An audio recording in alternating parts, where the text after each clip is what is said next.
Game Boy Advance SP. Is it worth playing in 2025? Let's talk about it. So the Game Boy Advance SP was Nintendo's attempt at revitalizing the Game Boy Advance shortly before the DS was announced and come to light. So this obviously has a clamshell design similar to the DS, although the clamshell design was taken from an earlier Game & Watch system that Nintendo produced over the DS.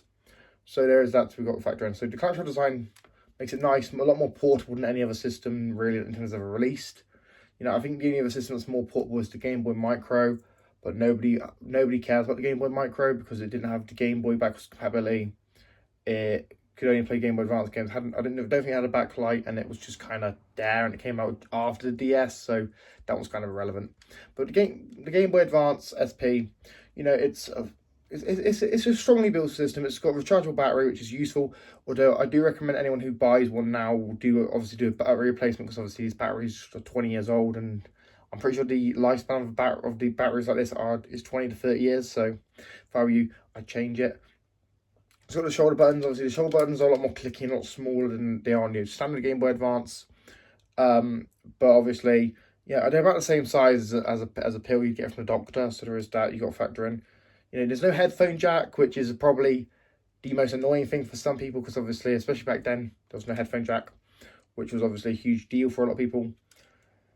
But then you also have the speakers. The main speaker is on like the middle of the system right here, obviously right in the middle. So obviously when you're playing the game, you can hear, hear the music and you're bumping it, as you're playing like Sonic Advance or Mario Advance or Super Mario Kart Super Circuit or Pokemon.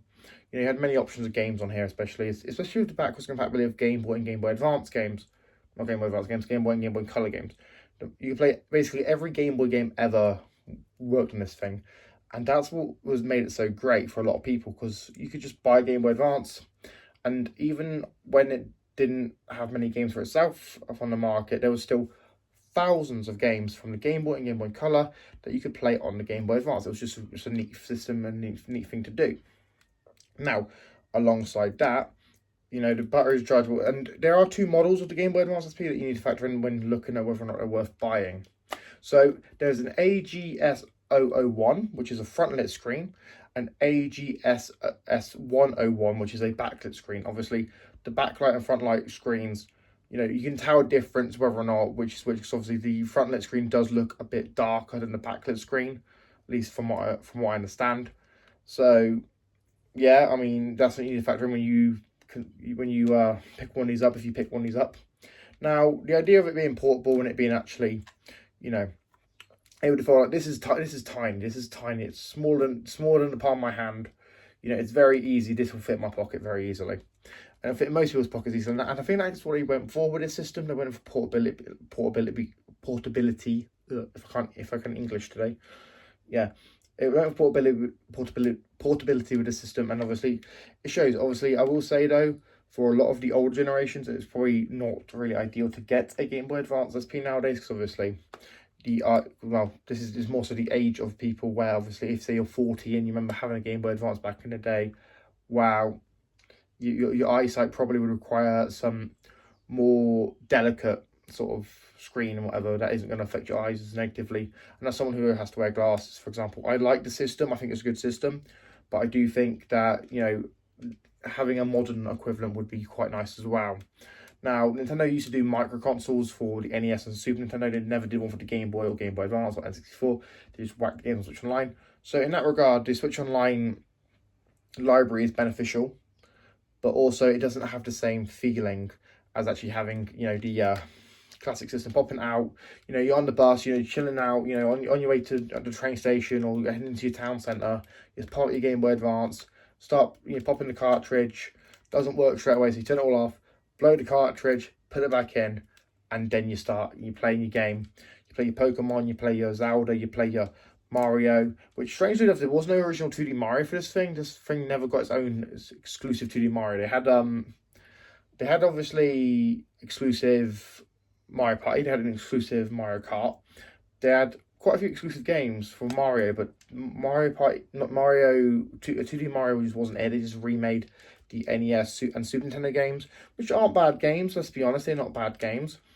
But it just kind of feels a bit weird that they didn't actually give this its own 2D Mario. And the Game Boy got quite a few. The Game Boy got the Super Mario Land series. This didn't get that. It had Wario Land 4, which Wario Land is great. I kind of wish they'd bring that series back. If anyone from Nintendo is watching, please, I will give you one of my kidneys. I'll give you the good one. But yeah, that's kind of it. The Game Boy Advance SP, is it worth picking up today in 2025? Well, it depends really what you need in a system, because it is very portable. It's very, pocketable. You can put it in your pocket and be fine. It's got a nice clamshell design, so it obviously easily folds and it protects the screen. The game library for the system is great, and if you already have a huge library of Game Boy games, it makes sense to have one of these. But then you also got to factor in the idea of, would the screen be best for you, and also whether or not it's it's in your budget. Because there are also something I do like about the Game Boy Advance, especially the SP line, is the amount of different colors they did. They did so many different colors and styles. I've seen SpongeBob ones. I've seen there's like a tattoo one where there's like a silver one. It's got like tattoo marks all around the case. It's pretty good. The system's not bad, but obviously when it comes down to what your gaming needs are, you're going to need to factor in what your own gaming needs are, and would it be better to buy a Game Boy Advance SP and mod it to have a better backlight or a better battery or a new battery or whatever, or would it be better to just buy a modern like Aberneck or whatever system that could potentially do the same thing? It really that comes down to what you think as a collector and as a gamer, what you want in your next system. But yeah, let me know what you guys think about this in the comments down below. Do you guys think the Game Boy Advance is worth playing today? I think the Game Boy Advance SP is worth it. If it's the right system for you and you feel it's the right system for you, I think it makes sense to pick up. So yeah, anyone, if you disagree or you have a different opinion, let me know in the comments down below. If you're new, make sure you subscribe, you like, all that sort of stuff. I'm trying to hit billions of followers. Any help is greatly appreciated with that. And I'll see you all next one. Peace.